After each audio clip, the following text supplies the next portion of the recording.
Hey, everybody. Good morning, good afternoon, or good evening, depending on where you might be joining us from in the world today. My name is Meg Alexander. I am, as always, honored and excited to get to host another Power to Fly Chat and Learn virtual event.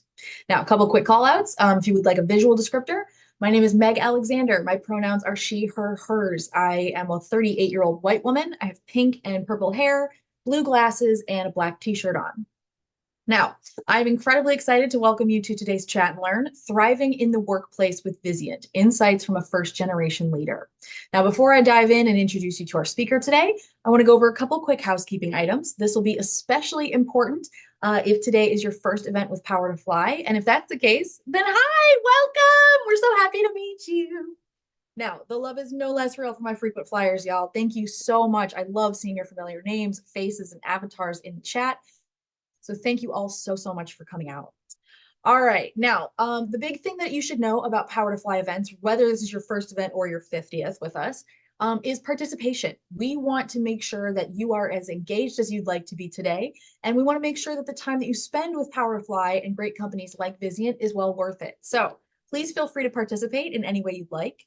You're always welcome to turn your cameras on if you'd like to share your smiling, maskless faces with us safely. But there is no need to be Instagram perfect, y'all, okay? Just because I got real fancy and washed my hair yesterday does not mean that you can't show up here from your living room couch or with your messy bun or, it doesn't matter to us, truly, y'all. Don't stand on ceremony. Just meet us where you are so that we can all learn together.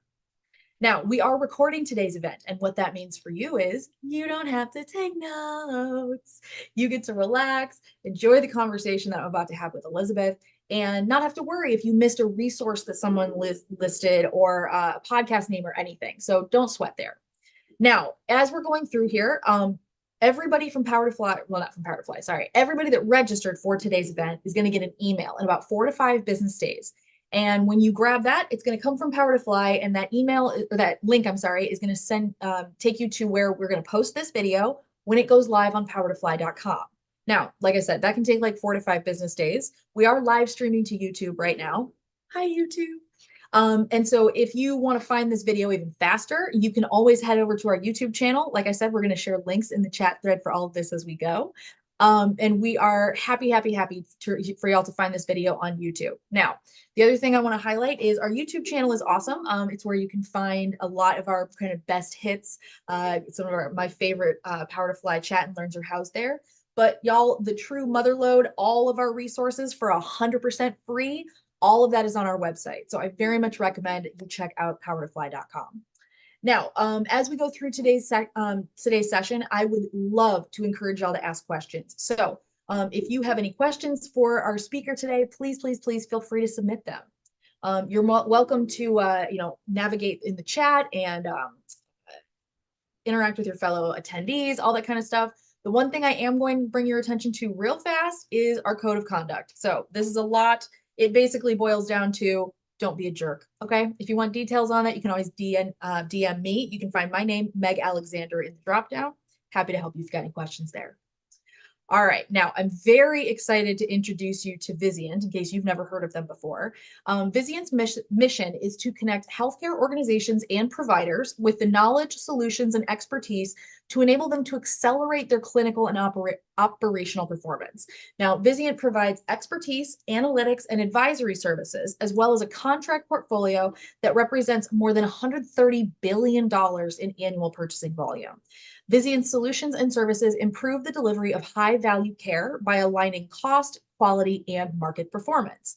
Now, if you're curious, you want to learn some more about Vizient, or anything that we say today really kind of sparks your interest, I very much recommend that you head over to this page. Now, what you're seeing in front of you is what Vizient's page looks like on powertofly.com. I think Ria just put a screenshot in the chat as well to show you where that follow button is. So if you are interested in smashing the follow button, you should see it right above my finger, right about there. So what you can do some really great things on this page, learn more information about Vizient, obviously. The jobs tab right over here is where you can apply to open roles. That's always a fan favorite. And if you are curious about some ways that you can utilize this page to stand out in your own job search or make your job search a little bit easier, hang around till the end of the event. I'll share a couple tips with you on ways this page can hopefully help you find your next great fit even sooner. All right. Now, joining us from Vizient today, I'm very excited to introduce you to Elizabeth Godines. Now, Elizabeth is a lead project manager and solution launch strategy. And she also serves as the career strategist for the Hispanic and Latinx Diversity Networking Association within Vizient. Now, Elizabeth is the lead chair of the National Association of Latino Healthcare Executives La Mesa Emerging Leaders Program. And with over 8 years of experience as a project manager in the healthcare industry, Elizabeth brings a wealth of expertise to her role. She has a master's degree in healthcare administration from Texas Women's University and is a certified project management professional through the Project Management Institute. Now, as a first generation professional and proud daughter of Mexican immigrants, Elizabeth is passionate about mentoring early careerists and students pursuing careers in healthcare. Now, Elizabeth, before we jump into questions today, is there anything else you'd like our audience members to know about you? Yes, I just want to say hello, everyone. I'm excited to be here and speak with all of you today. So just some things to add. I am in Dallas, Texas, so hot weather all year round, if you're familiar with the Texas area. But just some things to add. I've been at Vizient almost 3 years now, and if I'm not working or being in the La Mesa program, I am probably running or just spending time with my family and friends. So I'm excited to get to know all of you and looking forward to today's conversation. Excellent. Thank you so, so much, Elizabeth. That's a really great peek inside of your life. I love that. Is there any specific distance you like to run, or is running just kind of a like do it to maintain basic health kind of thing? Well, I am trying to do a marathon. So right now, my I've done 5Ks. I checked that off my list. The next goal is to do a half marathon. So I'm have my Garmin watch now. I have my on-cloud shoes. I have the attire. So next step is to do the half marathon. I love it. Honestly, I've done a half marathon before. It was not bad. I really enjoyed it. So I think you'll probably enjoy it as well. Oh, thank you. I need to reach out for some tips. Of course. All right. So let's dive into questions. Before we do, I just want to real quick remind our audience members, we're going to be going over questions that you all submitted at registration. So hopefully we'll get a chance to review your question today. But one thing that I want to encourage everyone to do before we dive into the chat. Oh, and I just realized I completely skipped something I usually do. So I'd love to see how far our global audience spreads. So if y'all would let us know in the chat where you're dialing in from, or if you know whose land you're on, you're welcome to share. I'm coming to you from Toledo, Ohio. This is land that belongs to the Fox, Kickapoo, and Potawatomi tribes in my area. So please feel free to share if you know whose land you're on. Let's see. We've got people joining in. Let's see. Oh, yeah.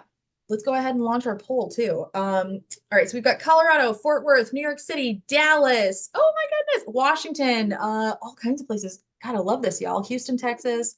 Okay, and then we're launching a question too. In our poll is about thriving in the workplace. So I want to know, what is your biggest workplace challenge as a professional?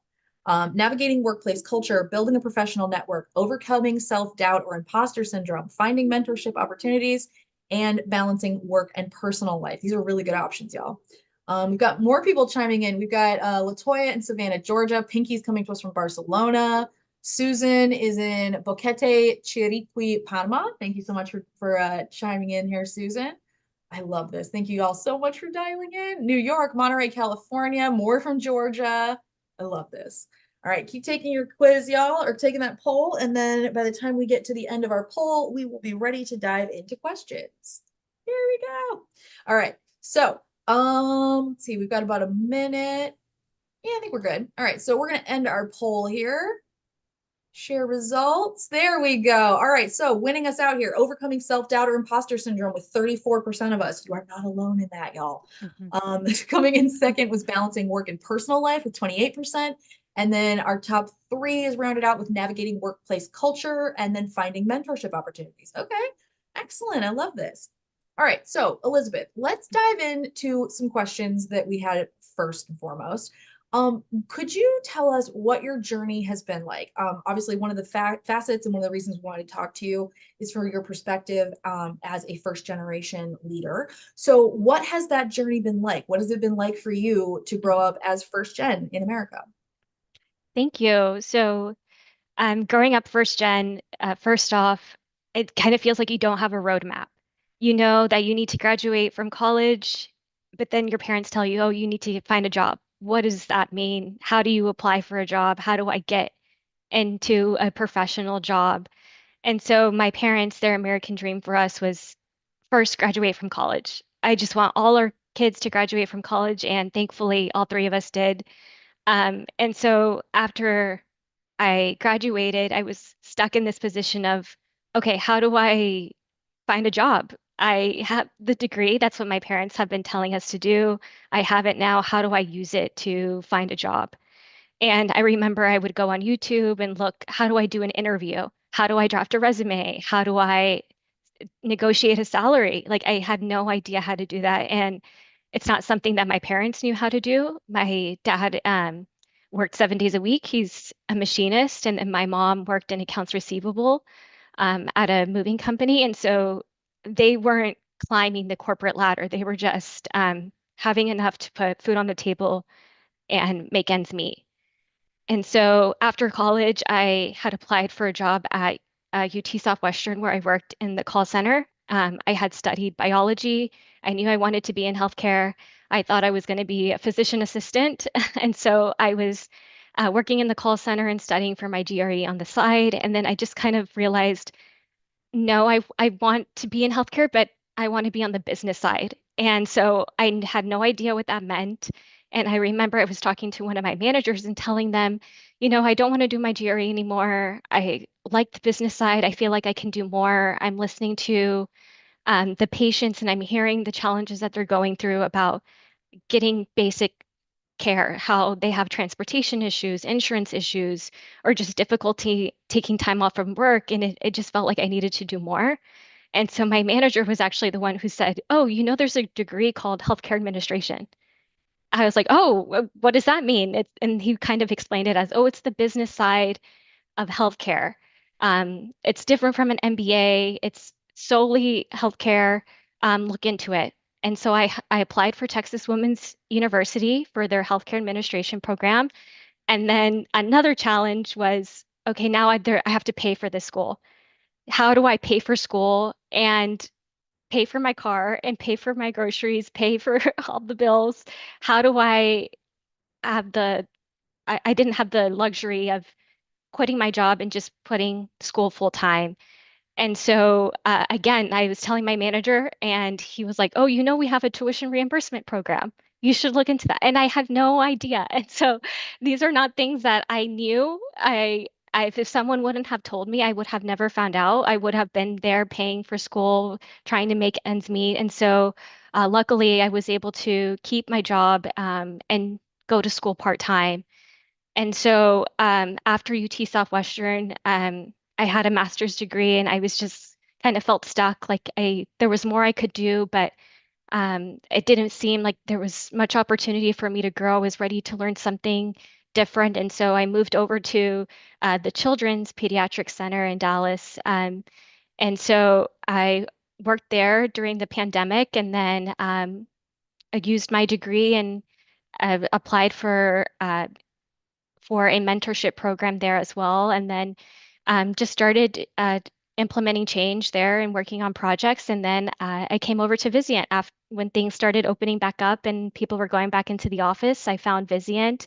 Um, uh, and I thought, okay, I want to be here. They do healthcare performance improvement. That's what I want to do. That's what my goal is to improve healthcare and make it more accessible. And so now I've been at Vizient for 3 years now.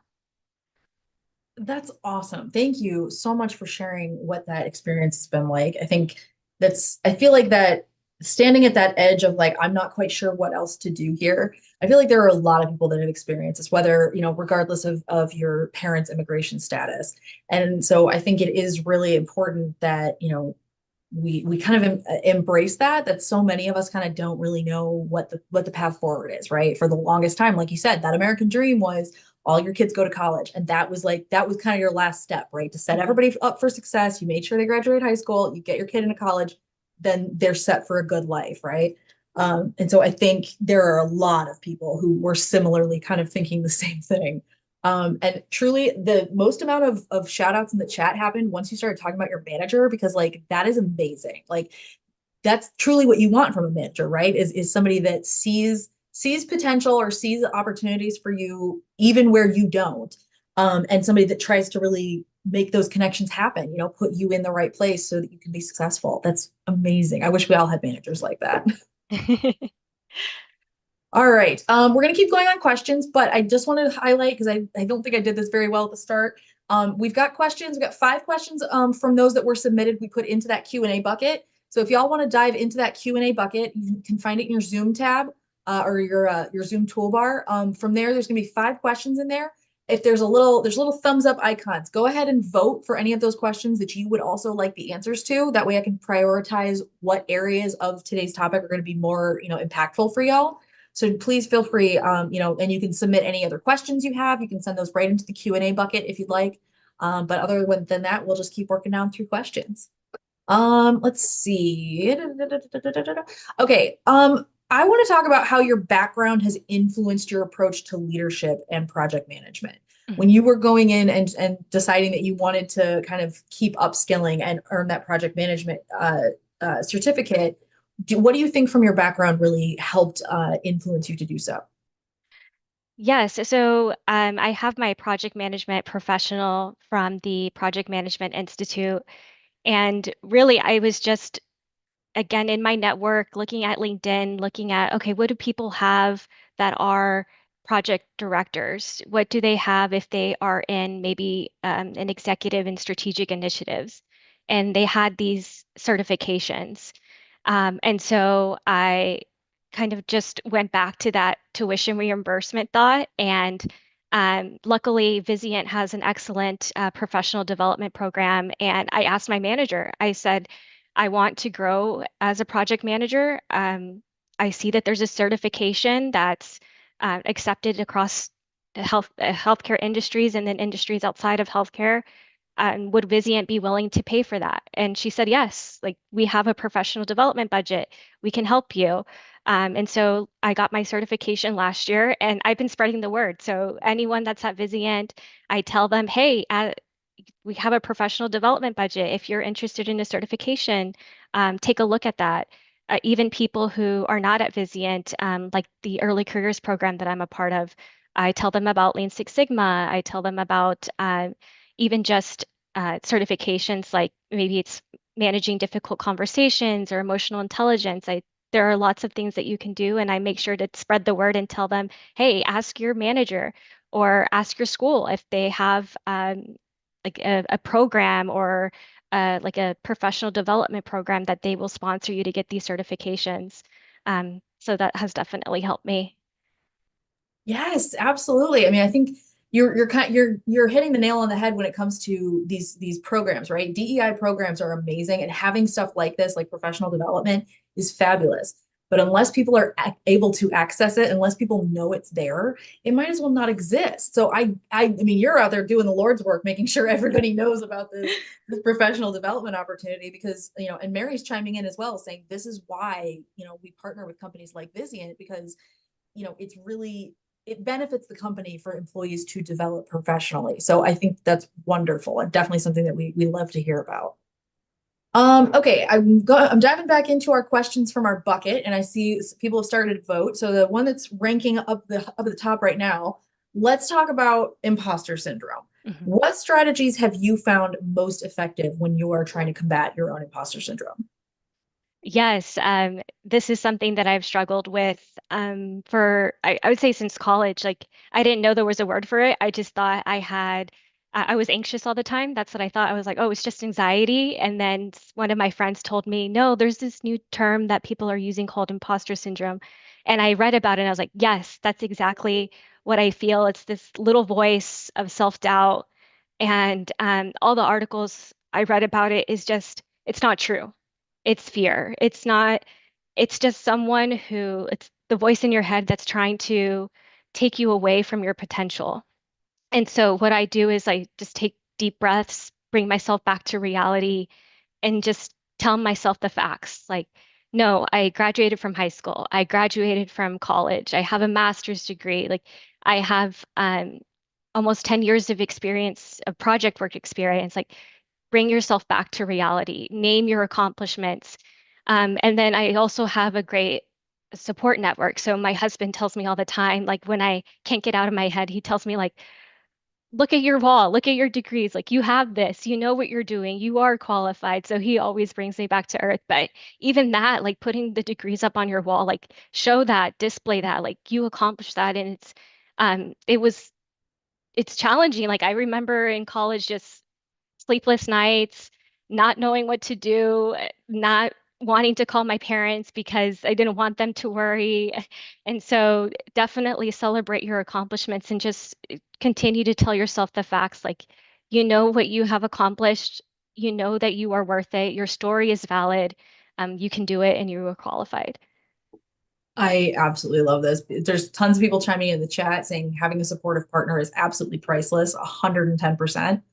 And that's as I'm listening to you talk about like, yeah, your husband is like, yeah, look at your accomplishments, blah, blah. Whereas like my husband, I have had this moment before where I'm like, oh man, they all think I'm good at this and they're just gonna figure out they're like, I don't know what I'm doing and blah blah blah.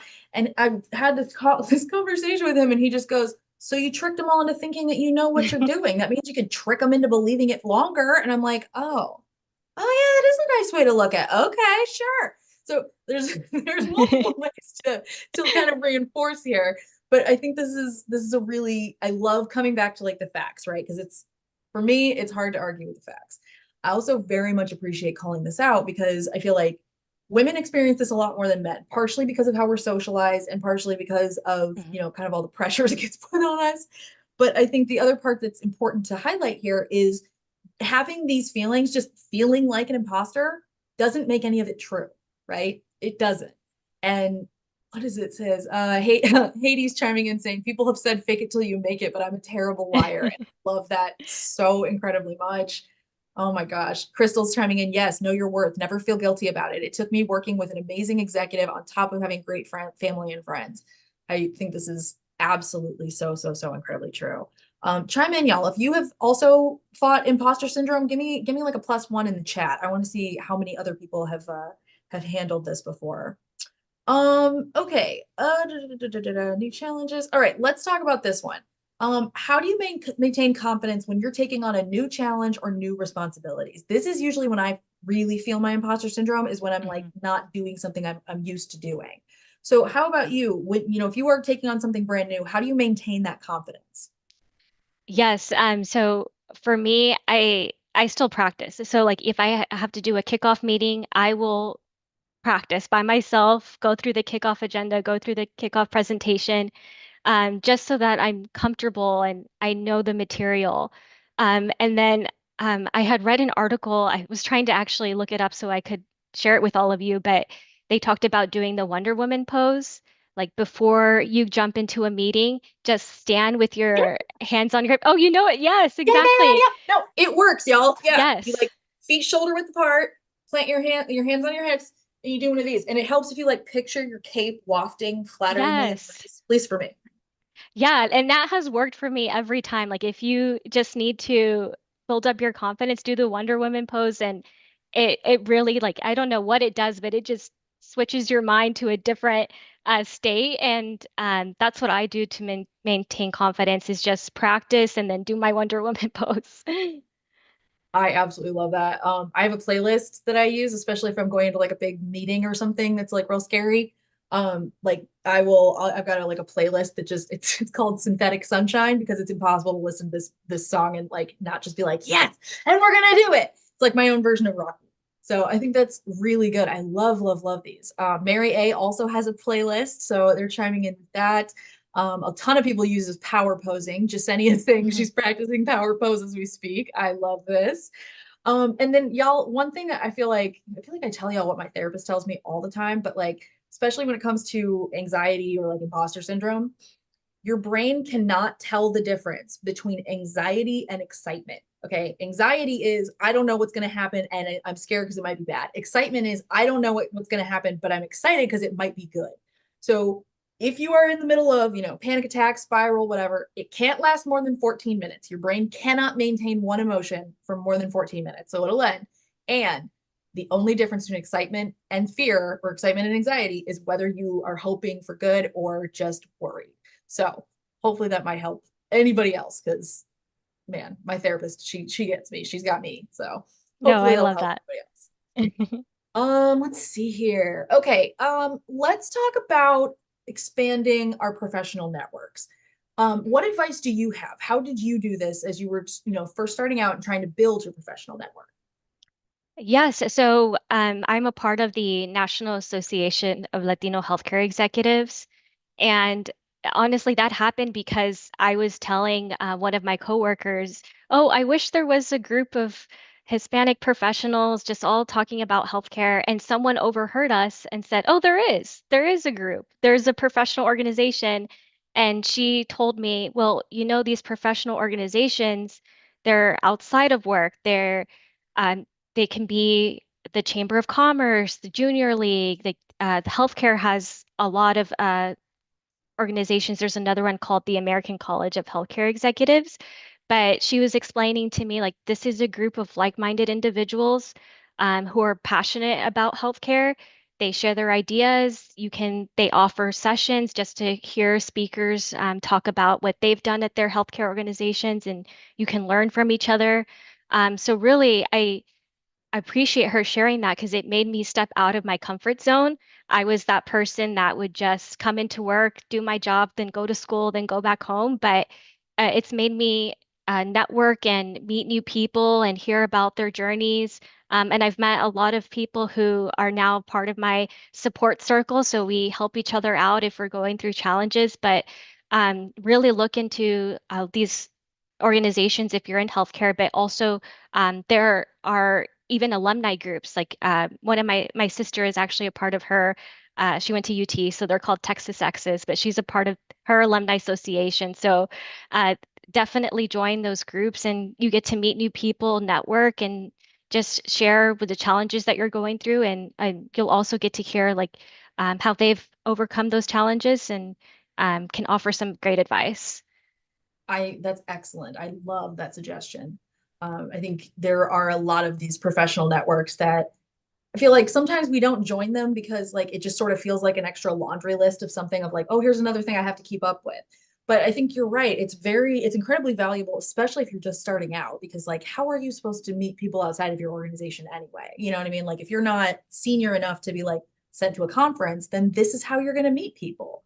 And so, the other thing that I love this approach too is because like you're approaching people based on what you have in common with them, right? Which can Mhm. make it feel a lot less weird to like go to a meeting and try and make friends, because it's like, well, we already have these things in common anyway. So these are people that would be great to talk to about, what the stuff that I'm facing in my career. So I think that's great. I love this. All right. One of the things that we talk about is the idea of like mentorship, which can be a little bit different than, than trying to network and things like Mhm. that. Do you have a mentor in your career? And if so, what have you done? Like what benefits have you seen from that? Yes, so at UT Southwestern, they offered a mentorship program, and I participated and I met someone, Tina Williamson, who actually gave me some wonderful advice because I was about to graduate. I didn't know what I wanted to do. I didn't know if I needed to stay at UT Southwestern. Being first generation, my dad was at the same job for 30 years until he retired. And my mom was also in that same position, just a 9 to 5 job so that she could take us to school and pick us up from school. So I just thought that was the rule. You had to stay in that same role. If you had good benefits, if you were making a good salary, that's where you stayed. And she was the first person to tell me, no, you can leave. Like if this is not the right job for you, like you need to leave and you need to find something new. You need to show your worth and find the role that's perfect for you. Like if there are things that are important to you, like if work-life balance, if it's a different salary, if it's just maybe a job that's closer to your house, like all those things are important. It's not just, oh, they pay me and I get health insurance. She's like, those are not the only two things that you need in a job. There's more.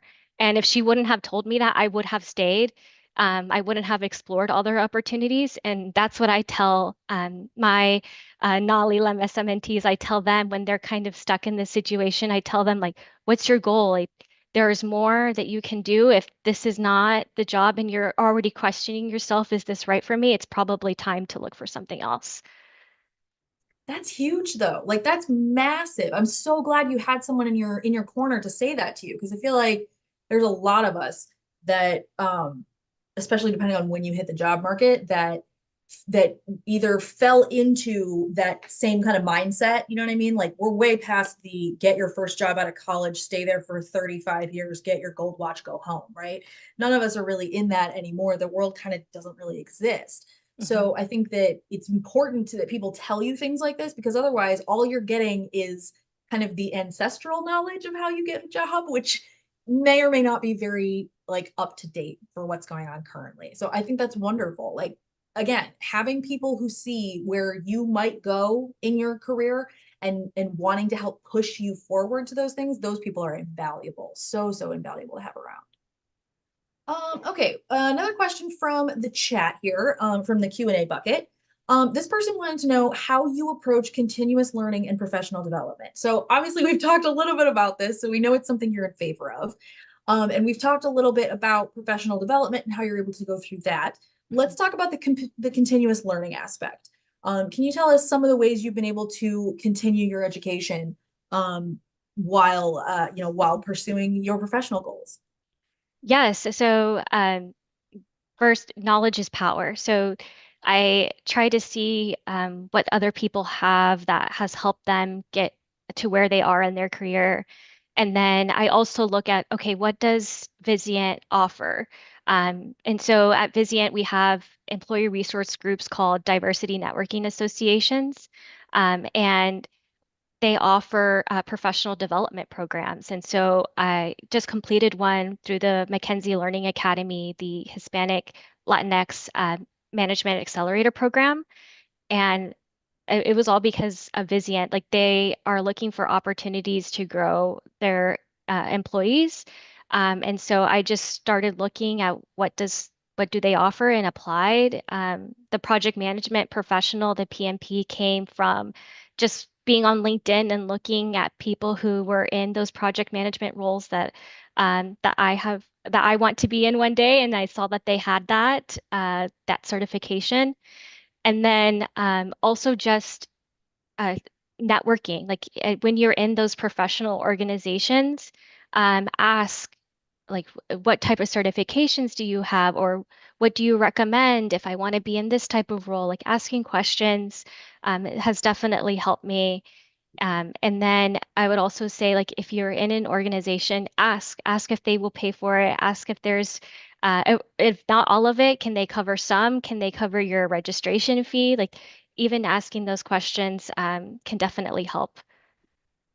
Yeah, of course. I mean, this is one of those areas where I feel like people, if it's offered through the company and it's more of a like, okay, everybody now is going to enroll in this, then it feels a little it's a little bit easier, more accessible for people. But I think it is really important that we highlight to ask about these things, right? Because like, yeah, they might exist, they also might not, but being told no is not the worst answer because if you are expressing interest in this, chances are someone else at the company would also be interested in this. So if you ask like, hey, do we have any programs like this? And the answer is no, the follow-up is, okay, so what do we do to get programs like this put together? Who do I need to talk to? Is this something that we can do? Because truly, especially if you have a business use case for it, if it's something that's like, this will help me do my job better, or, this is training that would improve blah, blah, blah. I think that's really excellent and a very good advice to tell people to ask because again, worst they can say is no answer. At least no, you have more information than you did before. Mhm. Exactly. All right, advocacy and self-promotion.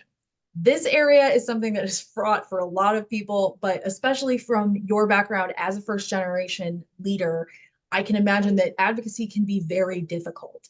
How do you feel about advocacy and self-promotion? Is it something that you take to really well, or is this something that's a little bit more difficult for you? Yes, this has definitely been something difficult because I just grew up thinking like you just have to work hard, keep your head down, do your work. And if you do your work, they will notice you. And so it just kind of felt like, well, I've been doing that. I've been doing my work. I've been showing up to work on time. I don't take any PTO days. I've been doing my work and I'm not getting noticed. Other people are getting noticed who I feel like I'm doing a little bit more. Like why is nothing coming my way? And again, through my mentor Tina at UT Southwestern, she was the first one to tell me, well, have you asked? Have you asked your manager about an opportunity? Like, have you seen what else is out there? And it just kind of felt like, oh, she's right. If nobody knows what I need or what I'm looking for, they're not just going to hand it to you. And so she really encouraged me to speak up and even taught me how to do it. She was like, look at your job description now. What's the job above? What's in that job description? Compare your role. Like, what are you doing now that fits the promotion? Highlight highlight what you have accomplished. Give examples of how you've accomplished that, and then go ask and say, "Oh, I want to have this conversation. I feel that my role has now changed into a more senior level role. I looked at the job description and would like to talk about an opportunity to be promoted to this position." And again, like you said, the worst thing they can say is no, and that actually gives clarity. Like, okay, maybe this is not where I need to be. I need to find something else. And so that's really what because of that conversation with her, that's really what I've done now and have practiced like throughout my career. So at Children's, I did that. At Vizient, I did the same thing. And as soon as I started, I told my manager, hey, I want to be a lead project manager. What do I need to do to get to that role? What types of accomplishments are you looking for? What kind of experience are you looking for? And so in our one-on-one manager meetings, I would just update her and tell her, okay, this is what I've done. I would keep it at the top of her mind so she knew this is what I wanted to accomplish. And then last year, I was actually promoted to lead project manager, and that wouldn't have happened if I didn't advocate for myself and constantly remind her of like, okay, here are my accomplishments. Remember, I want to be a lead project manager. So definitely self-advocacy. I know it seems uh, I know that humility piece is in there because you're like, oh, I don't want to talk about myself. Like I feel weird doing those things, but it really helps you get to the next level. Well, I love what you said first, that people can't help you to get where you're going if you don't tell them that you're trying to get somewhere. So I think that that is massive, and it requires that we start with this proactive thinking, right? Of like, okay, well, where do I want my career to go next? It requires so much more. You can't just be passive, right? You can't just get the job and then be like, okay, great, now I'm set for the next 20 years. So I think that that is I love the focus on this. And it also, I mean, there's a lot of people that struggle with this, and people are loving your advice. I also, again, whoever your mentor is, like, I feel like the rest of us should pool money and buy her like flowers or a bottle of wine or something, because like we're all benefiting from this. But I love that she was like, okay, well, look at the job description, see what's different. Here's what you want to talk up. I think that's excellent. And it makes it, at least for me, like I'm an extrovert, but I don't like bragging about myself. I brag about my friends. I like to talk about them. So I think that it's really important that she not only encouraged you to do this, but also was like, okay, here's what you say. Here is what you're, the two things that you're trying to compare. Here's what you figure out where you need to learn. I think that's really great, and probably makes it a lot easier to kind of rely on, well, here's what I've done in a factual capacity, as opposed to trying to like trying to impress someone else on your own. Does that make any sense? I don't think I'm verbalizing it well, but yeah.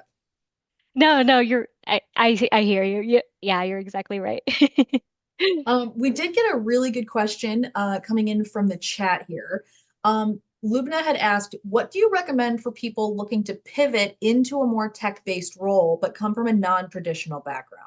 I think this is really interesting. What have you seen? Have you seen people, pivot into your field? And if so, how do they tend to do? What's the success rate like? Yes, I actually had a friend who was a teacher and wanted to move into healthcare. And so what she did was she just looked at like, okay, what skills that I have as a teacher that would translate into this job role? And so that would be my first recommendation is look at the job description. What are you doing now that fits with the role that you want to be in? Like, is it customer service? Is it data? Like, do you interpret data now? And how can you bring those skills over to the next role? And then also some certifications, like even just saying, hey, I'm interested in this position. I want to pivot and I have this certification. And I would love to have now firsthand experience in this new role. I would also say like use your network. So look at LinkedIn. What did that person have that's in the position that you're looking for? What do they have? What's their experience? And also message them. Would they be willing to speak with you and just share their experience and offer some advice on how they got there? I think that's very helpful to just learn from others and see how you can add to your resume. I think that would be helpful. Yeah, absolutely. And I love that you're talking about, like learning from others because, mentorship is a two-way street, right? We talk about that a lot, but mentorship does not have to be exclusively a relationship of you with someone older than you, right? Like this can be someone who is your same age. This can be somebody younger from a different department. You're not always trying to learn something, like everybody knows something you don't. So it doesn't necessarily mean that you have to go to someone higher on the pecking order than you to learn something new. And I think thinking about mentorship or about networking in more of that two-way street kind of situation, for me at least, makes me a lot less hesitant to do it because it feels more like someone else is going to potentially benefit from this just as much as me.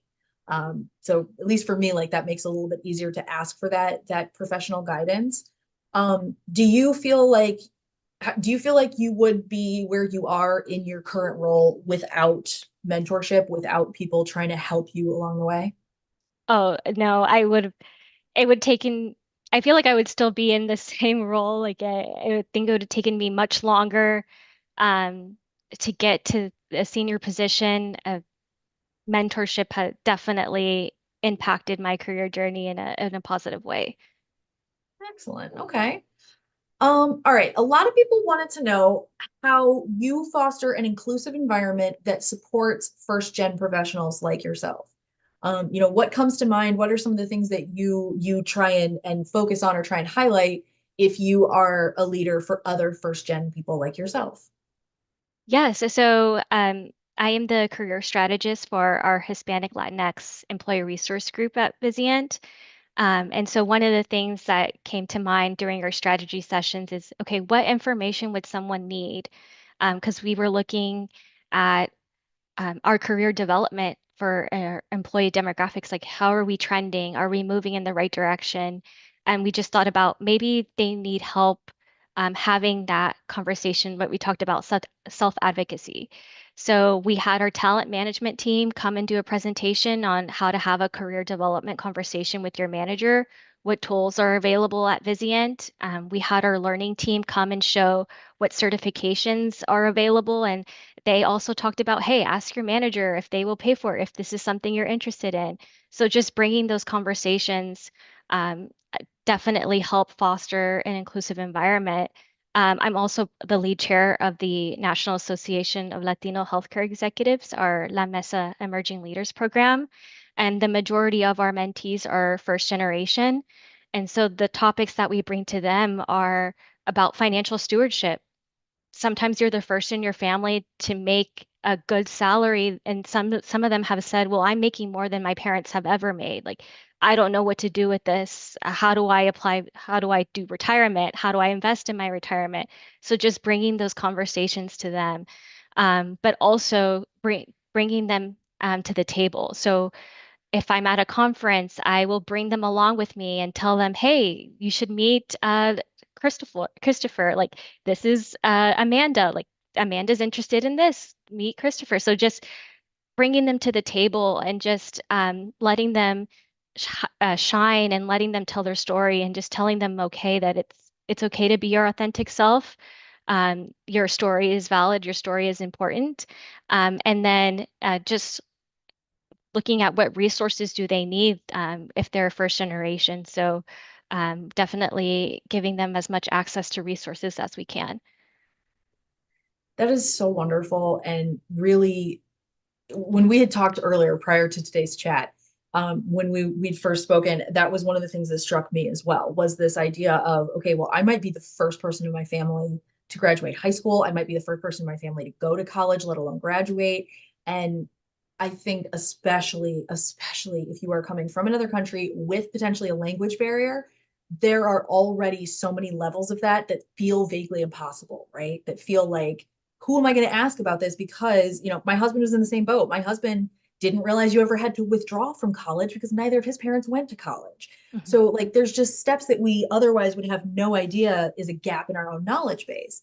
But I think it's really wonderful that that's something that y'all address because, like I said, these are concerns that may or may not be unique to a certain demographic. That doesn't mean they're not important questions to be answered. Right. And I think that that's really, really wonderful that you have such an internal focus on not just being the first, but making sure you're not the last, right? It's all about pulling up people behind you and making sure that chain remains unbroken. So I think that's wonderful. Honestly, Vizient knew what they were doing when they sent you to us to talk to us, obviously. But like, I love, love, love that you exist within the Vizient biosphere to be pushing this forward. That's so, so cool. All right, we have a little less than 15 minutes left in today's chat. So if y'all have questions, make sure you send them into the Q&A bucket. We've got like 2 more questions listed in that. Don't worry, we've got other questions to ask as well. But if y'all have questions, I want to make sure that that we give you the benefit of being here with us live for the questions. So please feel free to ask anything that you'd like in the chat over there. All right, let's see. Oh, this is a good one. After you started working your first project management role, once you transitioned from children's, what were your biggest challenges on the job? This is a really good one. Thank you. Yes, thank you. So, uh, Vizient was very different from Children's and UT Southwestern. At UT Southwestern, you were in the office. You saw, you would see your peers right next to you. You would see patients walking through the door. So, it was, I would say, easier to connect with your purpose, right? Because my purpose was to improve healthcare, and I would see it. I would see patients walking through the door and working, using a project that we created, like telehealth. And same at Children's, I would see that in person, like seeing the impact we were making on the on patients. But at Vizient, you don't see that face to face, right? We don't see patients. We work on solutions and projects that improve healthcare performance, but I'm not on the member side, so I don't see the impact face to face. But through Vizient, we do a great job of sharing our stories. So during town halls, you hear the projects that would go live, and you would just hear like, "Oh, I worked on that," like, and it did that. So it's making an impact. So that was the biggest challenge for me is feeling like, oh, am I working on my purpose? Like I wanted this, I set out to work on healthcare. I set out to improve access for the community. Am I actually doing that? Am I too far from that impact now? But Vizient does a great job of highlighting our accomplishments. But that was the biggest challenge for me is not seeing patients every day, walking through the halls and kind of feeling disconnected. I love this call out. I feel like it's probably a new level of kind of like job happiness or job satisfaction that we're kind of working towards is this idea of like, okay, yeah, I'm working in the field that I want, but am I still getting what I need to get out of the job? Mhm. Because you're right, there's plenty of people that like I like to be people facing. I like to see the impact that I'm having. When I was working in a position where I was entirely like behind the scenes and further from the impact, like that was really hard. That was difficult to try and kind of keep my own momentum or my own energy up, knowing that this is what I feed off of is this interaction with our people, with our attendees, with our speakers. So I think that's really smart to know that about yourself and then try and keep kind of reassessing to make sure that you are where you want to be, or at least you're getting closer to where you want to be. Oh, excellent question from the channel here. This person says, you are so confident. I aspire to be a manager and improve on my communication skills and confidence. How did you work on these skills? this is a good one. So for you, I'm sure you didn't just like come out the womb going on speaking gigs. So how did you work on this? Yes, so it honestly was through the professional organizations, they have networking events, and I would have to put myself out there, get out of my comfort zone, introduce myself. I always joke to my husband that at first I was just like, "Hi, my name is Elizabeth.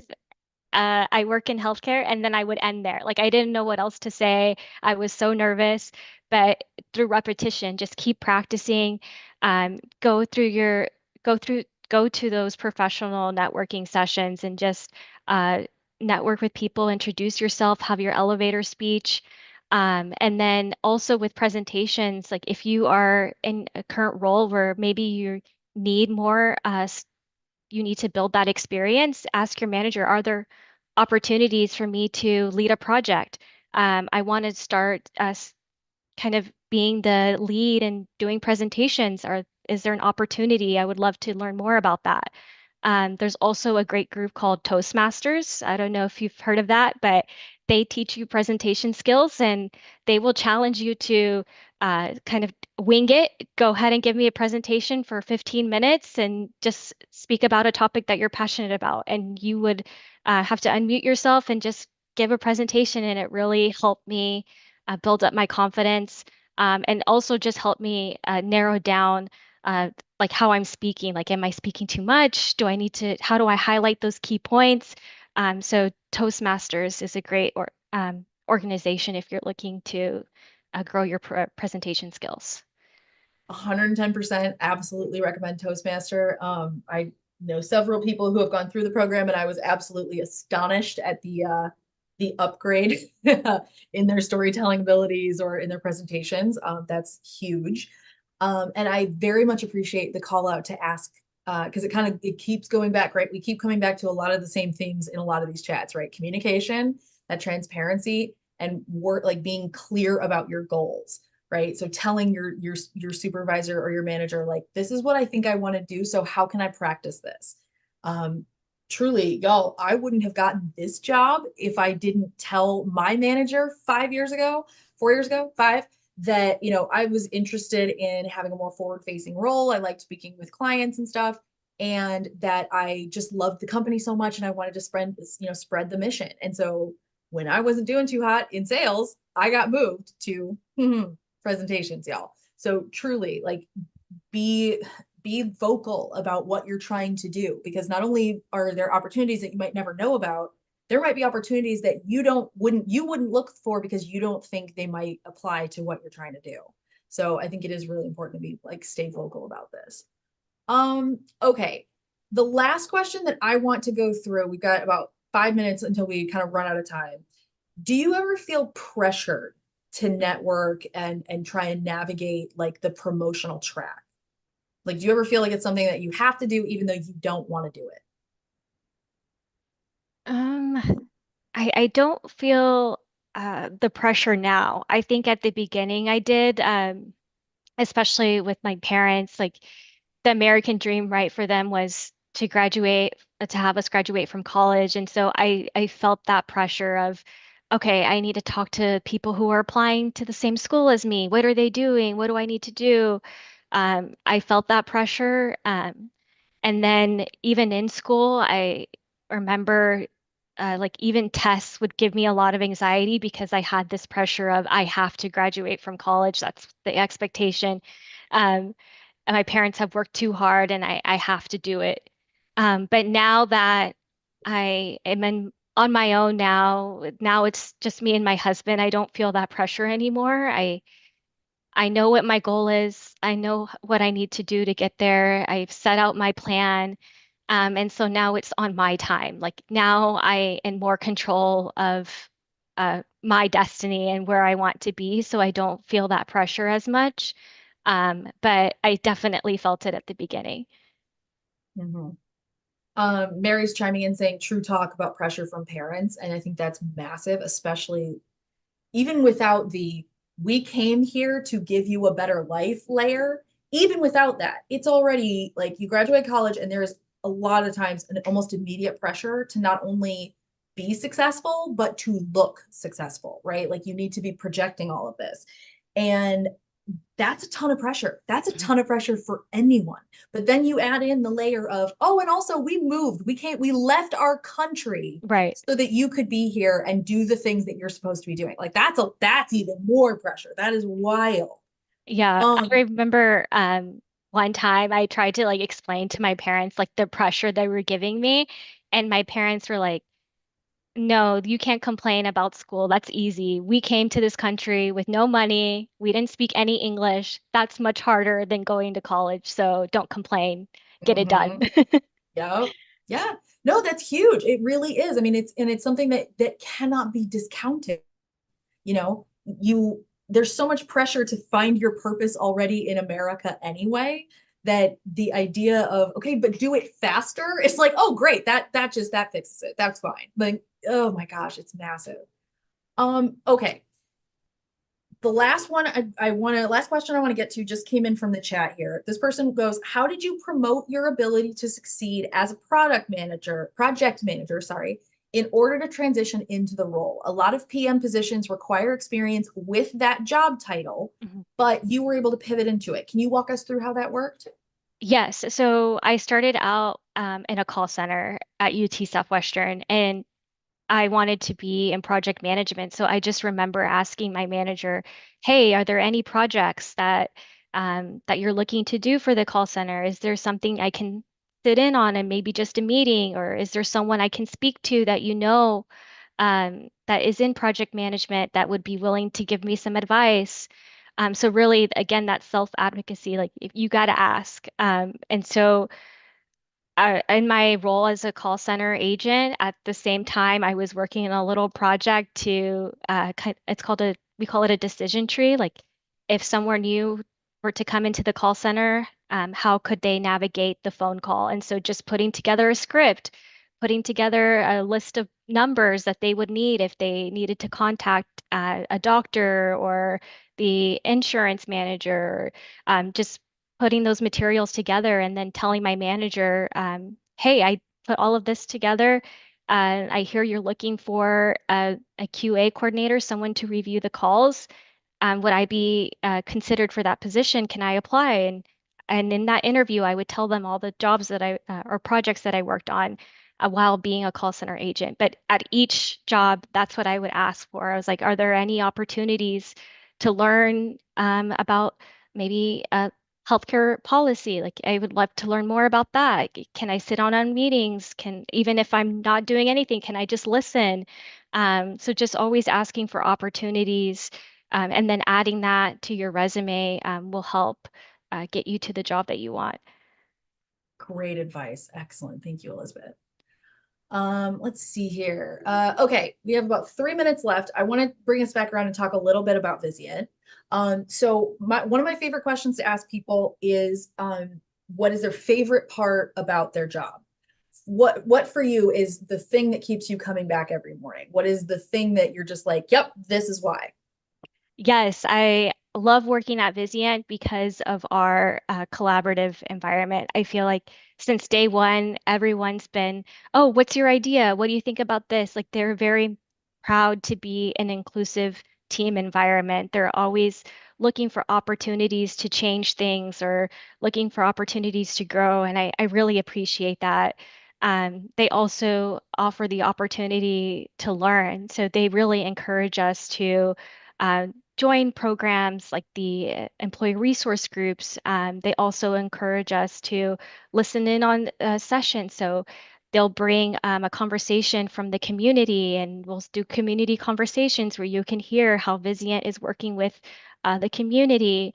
And then I always say that I, it's very new to me to have not only PTO hours, but they give us volunteer hours that are separate from our PTO. So they really uh, practice what they preach, like they want to improve the community. And they give us hours to go and volunteer at a local community organization. And we actually have our community day coming up where the whole company just takes a whole day to volunteer. And you'll see everyone there. Like I have been at a volunteer site where we have a C-suite executive also working there on the ground, and they'll finish their whole time, the whole 8 hours of volunteer work. So and that's what keeps me going is that they practice what they preach, and they uh, ap appreciate us sharing our ideas and helping improve the organization. Excellent. That's honestly, that's high praise indeed. Um, all right, Elizabeth, I just want to say a huge thank you. It has been wonderful to get to spend the last hour with you, and the prep work that y'all put in does not go unnoticed. So thank you so, so much for sharing your time and your expertise this morning, as well as all the work that went into prepping for this. We are incredibly grateful. Thank you so much. Thank you. Thank you for having me. All right, y'all, we are about at the end of our time today. So before we go, I just want to share real quick. I want to remind you, refresh you on Vizient's company page. So if anything that Elizabeth has said today about Vizient has really piqued your interest, I very much encourage you to check out their page on powertofly.com. It looks like what you're seeing behind me. Now, the big thing to know about this, obviously the jobs tab is huge, this one right here. But the other thing I want to highlight is the follow network. That's that big pink button at the top.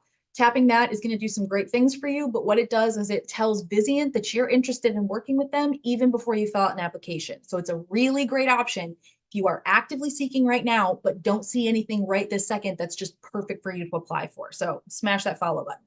The other thing this is really great for, this page, is if you think you might be going into an interview with Vizient, go through and read like company insights, events will be good, or the about tab. Those will be really excellent to provide you with links. There's going to be posts there, a lot of content from Vizient. So it's really great stuff to dive in, read through and find kind of unique questions that might not be asked by a bunch of other people who might be interviewing. So I very much recommend you check out this page. Now, whether today was your first event or your 50th, I am so incredibly grateful to all of you for coming out. Obviously, I have a job because you come to events like this, but I'm even more proud of you for coming because you just took 60 minutes out of your day to do something positive for yourself and your career. That is not easy. It is not simple in this day and age, and you should be rewarded for it. So whether you're a small treat person or not, listen to Meg, okay? Give yourself that gold star, cookie, pat on the back, whatever it is. You deserve it. Okay. Now, that's going to be it for me today, but we've got some great programming coming up through this week and next week as well. So definitely check out our upcoming stuff. I can't wait to see y'all back here on another event fast. And whether this event was your first or your 50th, again, I hope y'all come back quickly and go out and have the day you deserve. Have a nice night or have a nice day, y'all, and we will see y'all back here soon.